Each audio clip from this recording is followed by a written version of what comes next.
বাংলাদেশ বাংলাদেশ বাংলাদেশ ইসলামী bank এক ব্যাংকে দুই নীতি, এক ব্যাংকে দুই নীতি চলবে না চলবে না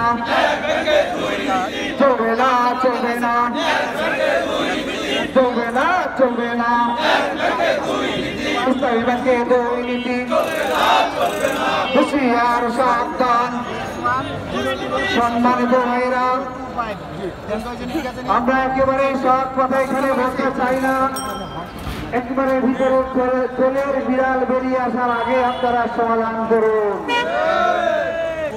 যদি আমাদের মধ্যে আরো 10,000 ব্যক্তিকে নিয়োগ দিয়ে তাদের চেয়ারে বসার ব্যবস্থা করা হয়, মাত্র 3,000 মানুষের বসার জায়গা হবে না কেন? জানতে চাই। সম্মানিত ভাইরা, আমরা আমাদের দাবি যেটুকু দাবি, এটা যৌক্তিক দাবি, এই দাবি আমরা বেশি কিছু চাই নাই, শুধু সম্মানের ছাতা চেয়েছি। আপনারা দিয়েছেন।